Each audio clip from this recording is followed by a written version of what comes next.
10 seconds. That is all it takes to know whether the watermelon in your hands is going to be the best thing on your table this summer, or a pale, watery letdown that nobody goes back for.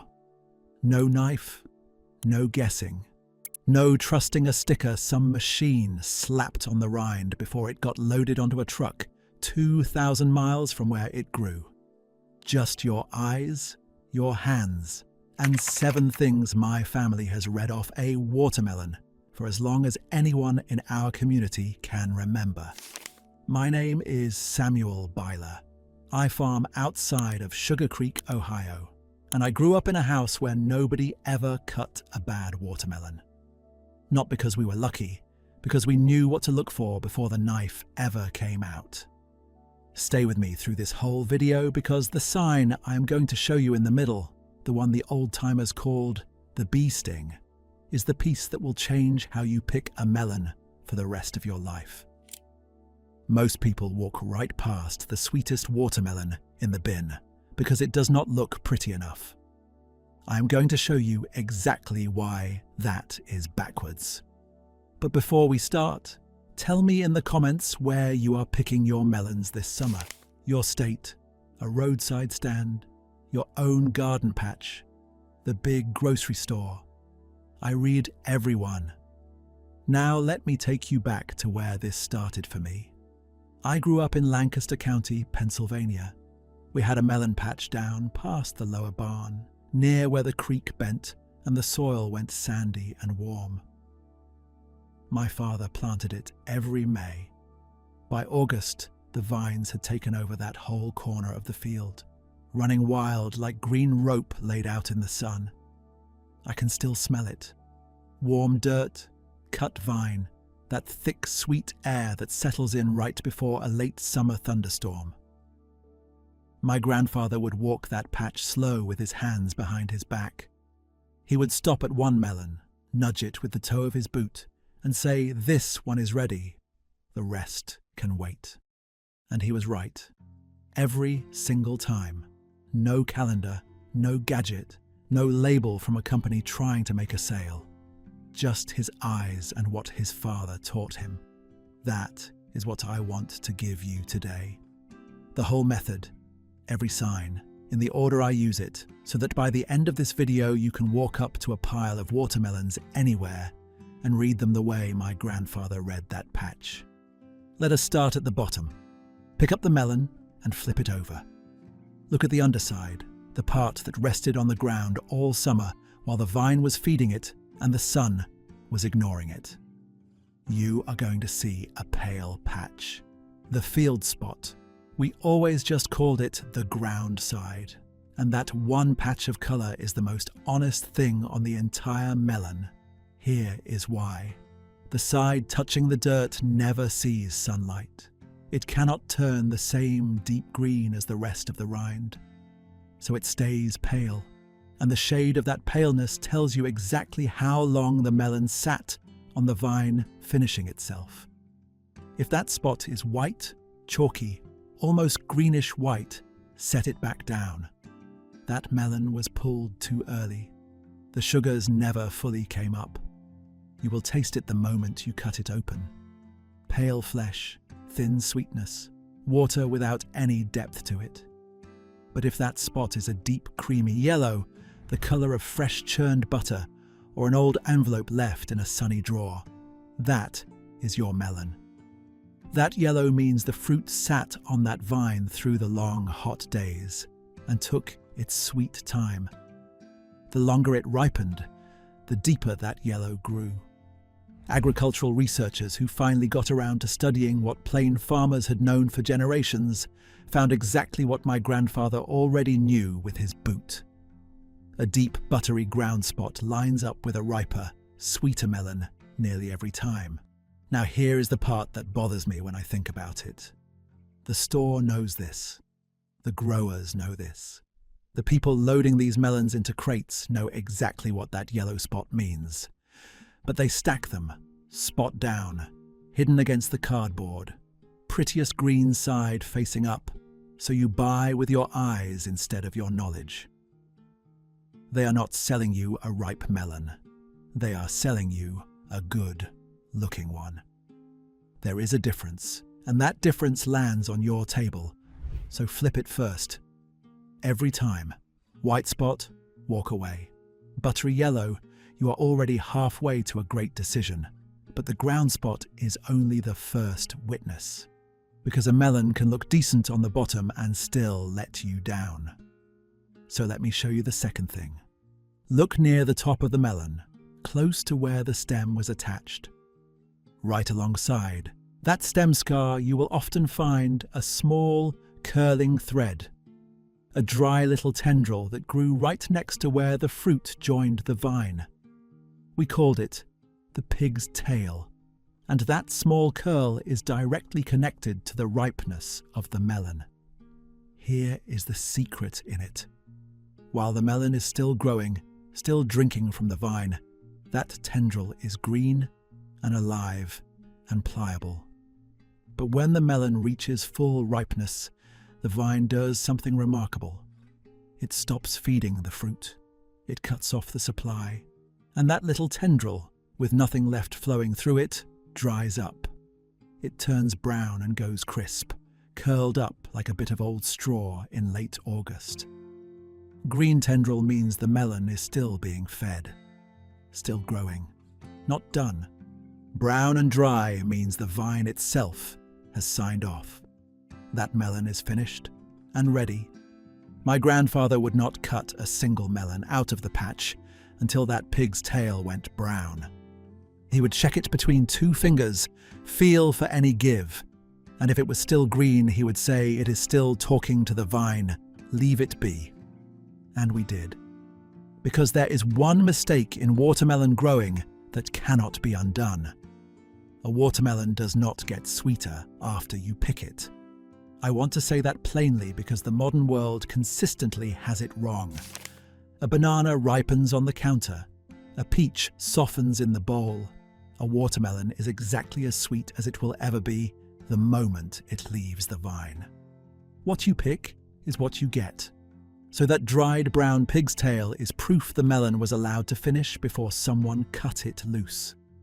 At a farmer's market or a roadside stand, you will often find it still there. At the grocery store, they trim the stems short. But even a dry stub tells you more than anything printed on a label. Now let me give you the third check. This one works on any melon anywhere and no vine is required. But most people do it completely wrong. The thump. Everybody thumps a watermelon. You see them in the store, tap, tap, tap, nodding like they have figured something out. Most of them have no idea what they are listening for. They thump because they watched somebody else thump once. It is a habit with the knowledge worn off. Let me give you the knowledge back. When you knock on a watermelon, you are listening to what is happening inside. A ripe melon is full of soft, watery flesh, big, juicy cells packed with sweetness. Sound moves through it deep and low and round. An unripe melon is dense and tight, and sound bounces back higher and harder. Here is what you want. Hold the melon slightly away from your body or rest it on the back of your other hand so it has room to resonate. Give it a firm knock with your knuckles, the way you would knock on a door. A ripe melon answers back, deep and hollow, like a small drum. Some folks say it sounds like knocking on their own chest. There is a roundness to it, a low boom you feel almost as much as here. An unripe melon gives you a high, flat sound. Tight, hard, no room in it. Tunk, tunk, tunk. An overripe melon gives you something dull and dead. A soft thud, with no ring at all. That one has already started breaking down inside. You want the drum. The low, hollow, round boom. Knock 4 or 5 melons in a row, and your hand will start telling you before your head catches up. The ripe one feels different the moment your knuckles hit it. Now stack it on the first 2. Ground spot buttery yellow, pig's tail brown and dry. Thump returns a deep drum. 3 witnesses saying the same thing. you are already holding something good. But let me give you the fourth check, because this one surprises people every time. Pick the melon up, actually lift it off the display. Feel the weight. A ripe watermelon is heavy for its size. Heavier than it looks like it should be. That weight is water. Sweet, ripe water packed into dense, mature flesh. A watermelon is close to 90% water by weight, and you can feel that in your arms when you lift a truly ripe one. It pulls you down just slightly. It catches you off guard. Here is the trick we used in the patch and at any stand. Pick up 2 melons that look roughly the same size, one in each hand. The heavier one is almost always the riper, juicier one. The lighter one has air pockets, or it dried out before it filled, or it has started losing moisture from the inside out. Heft beats looks, every single time. A melon that feels light for how big it is. Set it down. The one that feels like it is about to burst, that is the one you carry to the register. Now, look at the shape. A watermelon should be smooth and even all the way around. Round variety, evenly round. Long oval variety, evenly oval with no flat sides, no dents, no end that pinches in. Here is what those bumps and flat spots actually mean, and this is the part most people never hear explained properly. Irregular shape comes from uneven watering and uneven pollination while the melon was developing on the vine. When it does not get steady water, it grows in fits and starts, and you get hollow spots inside, sometimes dry white streaks through the flesh that taste like nothing. A smooth, symmetrical melon got steady care and steady water all the way through. Smooth outside almost always means solid, sweet, even flesh inside. So that is 5 things. Ground spot, pig's tail, thump, weight, shape, all of them free. None of them requiring anything except your eyes and your hands. The same 2 things my grandfather used walking that patch by the creek 60 years ago. Now, I promised you the mark the old-timers swore by above everything else. The thing I look for first when I walk up to a bin. We are right in the middle of this video, and I am going to give it to you now because this is the piece that makes most people feel genuinely cheated when they finally understand what they have been walking past. It is the webbing. Look at the outer skin of the melon. On some of them, you will see rough brown lines running across the rind like a net. Fine brown stitching, almost like cracked dried mud spread unevenly across the green. Some people call it webbing. Some call it sugar veins. The old farmers in our community called it bee stings, and that name is the closest to the truth. Here is what it actually is. A watermelon flower has to be pollinated to grow into fruit. Not just once. Each melon comes from a flower that needs to be visited by bees many times over. The more times a bee visits that flower, the more seeds get set inside the developing melon. And the more seeds that get set, the more sugar the melon pulls from the vine to feed them. A watermelon is sweet because it is feeding its seeds. Where the bees worked hardest, where pollination was heaviest and most complete, the skin of the developing fruit sometimes scars lightly. Those brown corky lines are a record of how many times the bees came back. Heavy webbing means heavy pollination. Heavy pollination means more seed set and more sugar drawn into the flesh. That rough brown scarring on the outside is a map of sweetness underneath. So when I walk up to a bin, the first thing my eye finds is that webbing, the roughest one, the most scarred one, the one with the most brown netting running across the skin. That is the one the bees chose. And the bees know sweet before any of us do. Now here is what gets under my skin. People see that webbing and they reach right past it. They think it is damage, a flaw, something wrong with the fruit, something wrong with the fruit. They grab the smooth, clean, perfect green melon sitting at the front of the display. They have it exactly backwards. The store knows this. The webbed melon goes in the back because it does not photograph well, and it does not sell to eyes that were never taught what they are looking at. The smooth, clean melon goes up front because it looks trustworthy to someone whose grandfather never showed them anything different.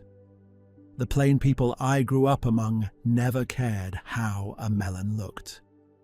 We cared how it ate. That is a different way of seeing, and it is the one that actually fills the table. Find the webbed one hiding in the back of the bin. That is your melon. Now let me give you two more pieces that complete the picture. Look at the skin, not for webbing this time, but for shine.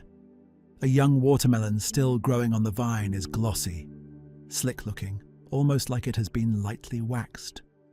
That shine is the melon protecting itself while it is still developing.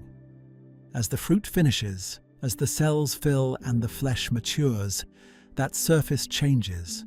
The shine fades. The skin goes dull and matte and flat-looking. The bright green deepens and quiets down. At the store, a shiny melon was pulled before it finished. A dull, matte melon with deep color was allowed to complete. Dull beats shiny. This surprises people because we are trained to see shine as a sign of freshness. The watermelon has it completely backwards from everything the produce section taught you. And look at the stripes while you are at it. Most watermelons have alternating dark and light green, stripes running down the rind. Most people never give them a second thought, but on a fully ripe melon, the contrast between those stripes sharpens. The dark green goes deeper, almost forest green, and the light stripe stays pale, so the lines stand out bold and clear against each other. On an unripe melon, the whole rind looks more blended. The stripes similar in shade, soft, hard to distinguish from each other. Bold, sharp, high-contrast stripes mean ripe. Soft, blended stripes mean not yet. And one last thing about the ground spot before we move on. Look at it one more time, but look closer than before. On the very ripest melons, that buttery yellow spot will sometimes show a deepening toward orange, right at the center. The old growers in melon country called it the honey spot. That is sugar showing at the skin. The melon's so full of sweetness, it is leaking the story out through the one soft place where it rested all summer. When you find a melon with a ground spot going orange at the center, you have found something worth carrying to the front of the line. Now, here is everything together. 7 signs you can read in about 20 seconds. The deep, buttery yellow ground spot. Orange at the center if you are lucky. The dried brown pig's tail. The deep drum when you knock. The heavy heft for its size. The smooth, even shape. The heavy brown webbing across the skin. The dull, matte rind with bold, sharp stripes. When most of those line up on the same melon, you are holding something the person standing next to you is going to walk right past because it does not look perfect enough. Pick it up. Walk to the register. Now I want to speak to those of you growing your own, because the question I hear most from home gardeners is, how do you know the exact right day to cut your melon without wasting it? And it is a fair question because the window is genuinely narrow. Cut 2 days early and the flesh is pale and watery. Wait 2 days too long and it goes grainy and soft on the vine. You cannot put it back once you pick it. And a whole summer of growing is riding on getting that call right. Here is how we did it in our patch. Watch the pig's tail first. That tendril closest to where the melon joins the vine is your clock. While it is green, do not touch the melon. The day it turns brown and goes crisp, you are probably within a week. Start watching everything else closely now. Second, peek at the ground spot without fully lifting the melon. just nudge it gently and look underneath. You want that deep, creamy golden yellow. If it is still pale or white, give it more time. Third, look at the overall skin. A young melon on the vine is shiny and bright. As it finishes, the shine fades and the color deepens and settles. When the skin goes dull, the pig's tail is brown and the ground spot is golden. Take your knife out there. Cut it clean, leaving a couple inches of stem attached. Do not pull it or twist it. Tearing the vine introduces rot at the stem end. Cut and carry. And here is one more thing for the home grower that I almost never see written down anywhere. Ease off the water in the final week before harvest. I know that feels wrong, but a melon flooded with water in its last days pulls all that water into the flesh and dilutes its own sugar. The result is bland and watery no matter how long it sat on the vine. The old-timers in our community always reduced watering as the melons finished their final days and the sugar concentrated exactly the way it was supposed to. Let it thirst just a little at the very end. It will thank you on the plate. Now, let me tell you why all of this matters beyond just picking a better piece of fruit. 100 years ago, nearly everyone who ate a watermelon had either grown one or watched someone grow one, or stood in a field while a grandfather knocked on one and nodded. The knowledge was just in the air. You absorbed it the way you absorbed everything else about how food worked. Then the melons started coming from far away. Then they came pre-cut in plastic containers. Then they came with stickers promising sweetness. And with each step you handed a little more of your own judgment over to somebody whose job is selling you the melon, not telling you the truth about it. I am not angry about that. But it is a real loss, because the knowing was never complicated. It was a yellow spot and a brown curl and a rough patch of webbing. 3 things that cost nothing, take 10 seconds, and have never once steered me wrong when they all point the same direction. And somewhere along the way, an entire industry got built on you, forgetting those 3 things and reaching for the shiniest one in the bin instead. On this channel, I try to put back what got quietly set aside. The plain, practical knowledge that kept families fed through hard seasons, long before anyone was selling them a solution to a problem that did not used to exist. If that is what you come here for, subscribe and stay close. Because every video I put together is built around the same idea. The knowing is still here. It was never lost. It was just waiting for someone to stop reaching for the pretty one long enough to look at what was hiding in the back. Tell me in the comments which of these signs surprised you most. The webbing? The dull skin? The pig's tail? I want to know because your comments shape what I make next and I read every single one. Here is what I want you to do this weekend. Find a melon and before you cut it, read every sign I gave you today. Write down what you found on the outside, then cut it and write down how it tasted. My grandmother kept a small notebook by the kitchen window, and every summer she recorded what each melon looked like on the outside and how it turned out on the inside.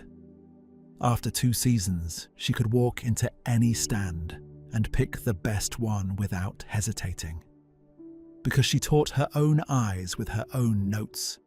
1 melon, 1 note, 1 season. That is how the knowing stays alive. And when you find a great one, save the seeds. Rinse them, dry them on a paper towel on the windowsill, and next May put them in the ground. The sweetest watermelon you ever bought might just give you a patch of your own. That is how it always traveled. Not bought, grown, handed forward. A melon you learn to read with your own hands becomes a melon, You grow with your own hands, and then you never need the store to tell you a single thing again. I am Samuel Byler. Subscribe if you want to keep recovering what was always yours. Next time, I am going to show you how to keep a cut watermelon sweet and crisp for a full week using one thing already sitting in your kitchen.